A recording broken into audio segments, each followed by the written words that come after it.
ایک بھائی جو کہ شادی شدہ ہے، جب ان کی اپنی بیوی کے ساتھ لڑائی ہوتی ہے تو اپنی بیوی کو ایک دفعہ بولتے ہیں کہ تمہیں طلاق، پھر راضی ہو جاتے ہیں، دوبارہ بولتے ہیں، پھر طلاق.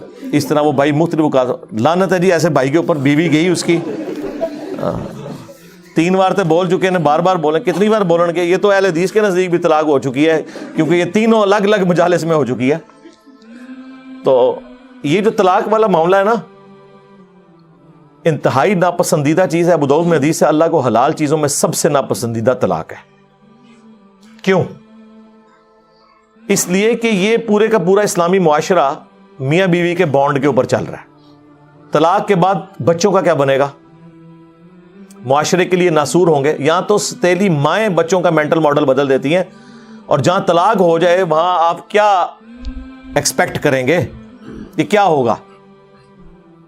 اس وجہ سے اسلام نے تو اسے ناپسند کیا.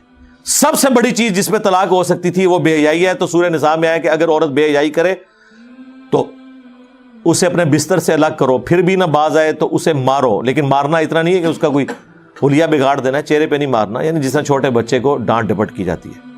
اب وہ تو بڑا اچھا موقع تھا کہ اللہ تعالیٰ کہتا کہ ڈائریکٹ طلاق دے دو، ایسی تیسی ایسی زنانی دی. تو آخری درجے تک اوائڈ کیا جاتا ہے. بخاری مسلم میں حدیث ہے کہ عورت ٹیڑھی پسلی سے پیدا ہوئی ہے، اسے سیدھا کرنے کی کوشش نہ کرو، توڑ بیٹھو گے اس سے نفع حاصل کرو، اور اسے توڑنا، اسے طلاق دینا ہے. توڑ بیٹھو گے. نبی علیہ السلام کو اپنی بیویوں سے تکلیف نہیں اٹھانی پڑی. یہ حدیثوں میں تو بہت تفصیل سے آیا ہے. قرآن میں ہی پڑھ لیں سورہ الاحزاب کے اندر پارہ نمبر 21 کا آخری حصہ سارا ہی اس لیول تک کہ اللہ کو یہ آیات نازل کرنی پڑی. اے نبی اپنی بیویوں سے فرماؤ کہ اگر تم دنیا کا مال اور دنیا کی عیش چاہتی ہو تو آؤ، میں تمہیں دے کے تو طلاق دے دیتا ہوں، اور اگر تم اللہ، اس کا رسول اور آخرت کا گھر چاہتی ہو تو اسی مفلسی کی حالت میں میرے نبی کے ساتھ فقر کی حالت میں گزارا کرو. تو یہ تو عورتوں سے تکلیف تو اٹھانی پڑتی ہے. بخاری مسلم میں حدیث ہے، نبی علیہ السلام نے فرمایا کہ عورت کی حالت ایسی ہے کہ پوری زندگی تم اس کے ساتھ حسن سلوک کرو، اور کبھی ایک دفعہ کوئی تکلیف اسے تم سے پہنچ جائے تو یہ کہتی ہے جب سے تیرے عقد میں آئی ہوں نا، سکھ کا ایک دن نہیں میں نے دیکھا. یہ بخاری مسلم دونوں میں حدیث ہے، اور یقین کریں اس کا تجربہ بارہا ہم خود بھی کر چکے ہیں.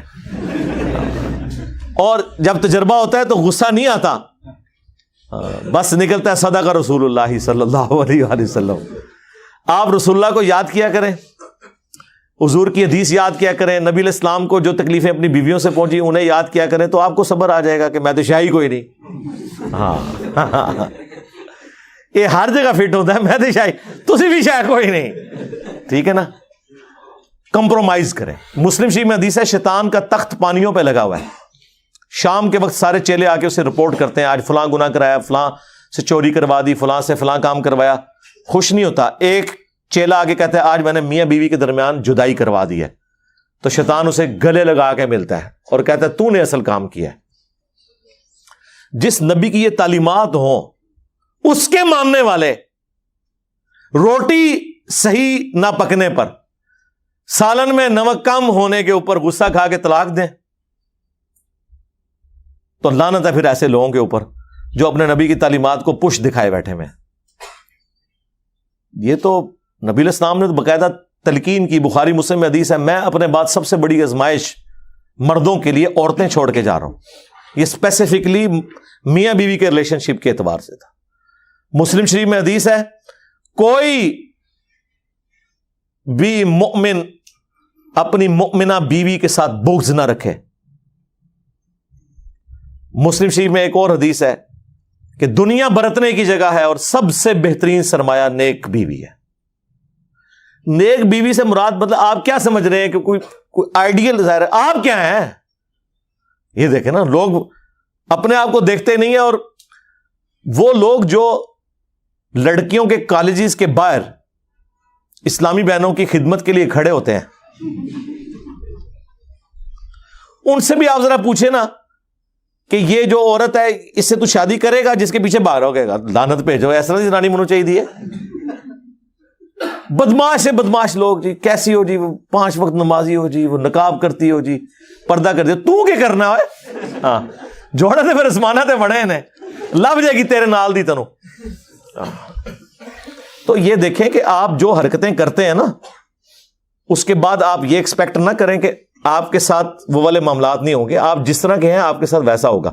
کوئی ایکسیپشن بھی ہو سکتی ہے, لیکن اوور آل یہ جو قرآن کا رول ہے نا کہ نیک مردوں کے لیے نیک عورتیں ہیں, بدکار کے لیے, یہ رول ہے. ویسے آپ کو بظاہر نظر نہیں آ رہا ہوتا, لیکن میں آپ کو بتاؤں یہ جو جوڑے بنے ہوئے ہیں نا اور اتنی کامیاب زندگی گزار رہے ہوتے ہیں, ان میں واقعی کوئی کامن چیزیں ایسی ہوتی ہیں کہ جس کی وجہ سے وہ اکٹھے اپنے ساتھ زندگی گزار رہے ہوتے ہیں, برائی میں ہو یا اچائی میں ہو, یہ الگ بات ہے. یہ اللہ نے کوئی حالات و واقعات ایسے بنائے ہوئے ہیں. تو ان معاملات کو خوش اسلوبی کے ساتھ, میں کہتا ہوں جی شادی شدہ مرد کا کام ہی کوئی نہیں کہ اس کی زبان پہ کبھی طلاق کا لفظ بھی آئے. یہ سمجھ لیں طلاق کو آپ ایکویلنٹ کر لیں شرک کے, کہ یہ آپ نے تصور بھی نہیں کبھی کرنا. یار آپ کو کیسے سمجھایا جائے ابو داؤد کی اس حدیث کے اندر کیا درد ہے کہ اللہ کو سب سے ناپسند حلال چیزوں میں طلاق ہے.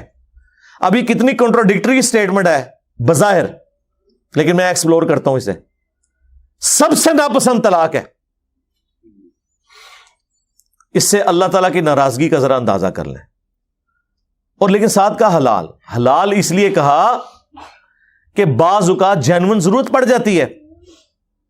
کوئی مرد ایسا ہے جس کے ساتھ کوئی میڈیکل ایشو ایسا ہو گیا ہے اور دھوکے سے شادی کروا دی ہے, اور مرد ہے ہی نہیں تھا, تو ظاہر اب طلاق والا معاملہ ہوگا.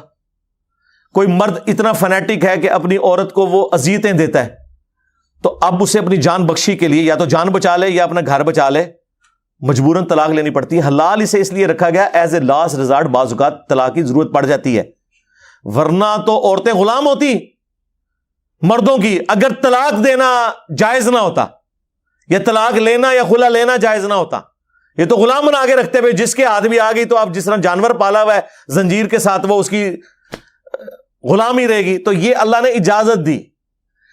اس سے مراد یہ نہیں ہے کہ جو ناجائز طلاقیں دی جا رہی ہیں وہ اللہ تعالیٰ نے ان کو حلال قرار دیا ہوا ہے, نہیں. جامعہ ترمذی میں حدیث ہے, جس عورت نے بغیر وجہ کے طلاق لی جنت کی خوشبو بھی نہیں پائے گی.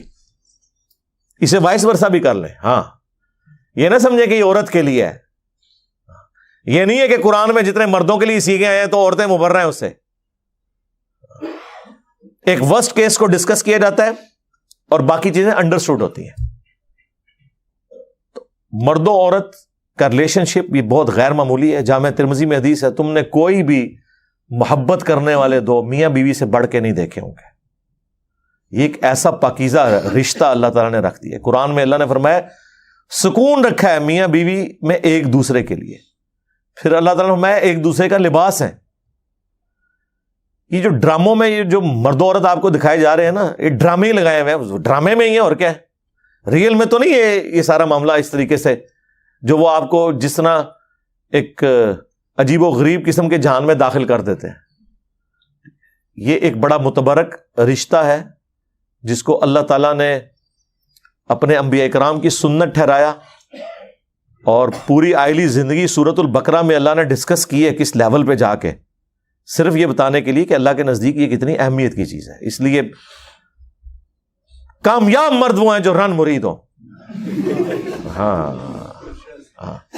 اور غصہ آئے تو نہ نکالیں, خود نکل جائیں. یار مولا علی اور سیدہ فاطمہ کی جب لڑائی ہوئی ہے, بخاری مسلم میں آیا ہے, تو حضرت علی گھر سے نکل گئے. یہ ہے تربیت. ظاہر مولا علی کی پرورش نبی الاسلام نے کی تھی. تو جب کبھی بیوی پہ غصہ آئے تو یہ جو کتنے ظالم قسم کے مرد اور ساسیں ہیں وہ عورتوں کو پورا پورا دن گلی میں باہر کھڑا رکھتے ہیں. آج کے زمانے میں بھی ایسے لوگ کر رہے ہیں. جبکہ حضرت علی علیہ السلام کا اختلاف ہوا ہے, یہ چھوڑ دیں غلطی فاطمہ کی تھی یا علی کی, یہ تو سیکنڈری چیز ہے.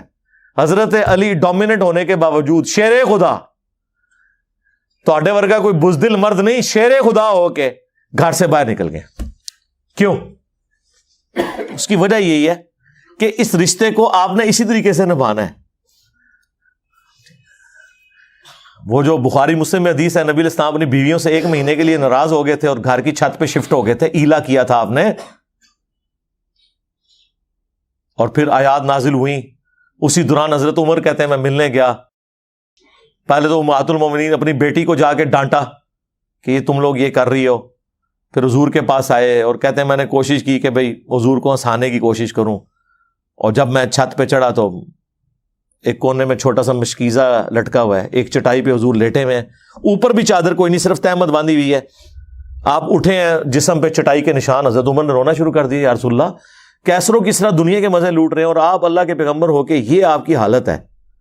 آپ نے فرمایا لگتا ہے عمر ابھی بھی دنیا کی حقیقت تم پہ نہیں کھلی, کیا تم اس پہ راضی نہیں ہو کہ کیسر و کسریٰ دنیا کے مزے لوٹیں اور ہم آخرت کی سعادت. پھر سرکار حضرت عمر کا قبلہ ایسا صحیح ہوا ہے کہ نہ حرام کھایا نہ کھانے دیا کسی کو. اس طرح اسٹرکٹ مینجمنٹ انہوں نے رکھی ہے اپنے دور میں. جس نے یہ سارے منظر خود دیکھے ہوں اور اگر وہ واقعی جینوئن مومن ہو تو وہ اسی طریقے سے اپنے پیغمبر کو فالو کرے گا. پھر وہ بخاری مسلم کے الفاظ ہیں, کہتے ہیں میں نے اب سوچا میں حضور کو کوئی ایسی بات سناؤں کہ آپ کا موڈ آف ہے تو آپ ہنسیں. تو کہتے ہیں یا رسول اللہ دیکھیں جب ہم مکے میں تھے کس طرح ہماری بیویاں ہماری یعنی وہ کیا ہم کوئی غلام ہیں, ہاں کس طرح یہ ہماری اوبیڈینٹ ہوتی تھی. جب سے مدینہ شریف ہم آئے ہیں تو یہاں انصار کی عورتوں نے تو اپنے جڑوں کو دبا کے رکھا ہوا ہے. ان کو دیکھ کے ہماری بیویاں بھی دیکھیں کتنی شیر ہو گئی ہیں, اور ہم پہ یہ واقعی جی عرب کے لوگ وہ تو کسی مرد کی بات نہیں سنتے تھے, عورت ان کے سامنے بول جائے چسک جائے. ہوں بھی تسی دیکھ لو عربی نے کس طریقے سے اپنی عورتوں کو رکھا ہوا ہے انہوں نے, وہ ان کے اندر ایک مزاج ہے. یہ کوئی ان کے لیے تعریفی جملے نہیں ہیں, یہ ان کی عادت بتا رہا ہوں. لیکن اسلام نے کیسا انہیں مغلوب کیا کہ وہ اسلام کی وجہ سے پھر بیویوں کی ساری چیزوں کو ٹالریٹ کرتے تھے. تو کہتے ہیں جب میں نے یہ بات کی نا کہ یہ دیکھو ان کو دیکھے دیکھے ہماری عورتیں بھی شیر ہو گئی ہیں, تو حضور علیہ السلام مسکرائے, کہتے ہیں مجھے تھوڑا حوصلہ ہوا. پھر میں نے گپ شپ کرنی شروع کی اور یہ اس طریقے سے پھر خیر آیات بھی نازل ہوئی. 1 مہینے کے بعد نبی علیہ السلام نے جو ہے وہ آفر دی, یہ آیات نازل ہوئی سورہ احزاب کی, حضرت عائشہ حفصہ باقیوں کو, کہ دیکھو اللہ نے مجھے اجازت دے دی ہے, چاہے تو تم میرے عقد میں رہو اسی فقر کی زندگی میں, اور اگر دنیا کا مال چاہتی ہو تو ٹھیک ہے میں تمہیں طلاق دے دیتا ہوں. تو سب نے کہا کہ ہم اللہ اس کا رسول اور آخرت کا گھر چاہتی ہیں, ہم نبی علیہ السلام کے ساتھ کس طرح گزارا کریں گے. تو یہ نبی علیہ السلام کی جو اپنی آئلی زندگی ہے نا, یہ جب پتہ ہی نہیں ہوگی تو کس طرح عورتیں اوبیڈینٹ ہوں گی اور کس طرح مرد اپنے عورتوں کے ساتھ حسن اخلاق سے پیش آئیں گے. آپ کو تو یہ دکھایا گیا غصہ نکالنا ہے, بہادری یہ ہے کہ آپ اپنا غصہ کنٹرول کریں, اور سب سے بہترین حال یہ ہے کہ جب غصہ آئے گھر سے باہر نکل جائیں, اس جگہ کو چھوڑ دیں. اعوذ باللہ من الشیطان الرجیم پڑھیں جو بخاری مسلم میں آیا. 2 بندے لڑ رہے تھے, آپ نے فرمایا میں ایک جملہ ایسا جانتا ہوں اگر یہ پڑھیں تو ابھی یہ سارا معاملہ ٹھنڈا ہو جائے گا, وہ اعوذ باللہ من الشیطان الرجیم, اور جگہ تو فوراً چھوڑیں جی, سیدھی سی بات ہے. ٹھیک ہے, دروازہ بے شک زور سے مار کے چلے جائیں, ٹھیک بات ہی تسی کرانا ہے, زنانی نو کچھ نہ کہو, ہاں بس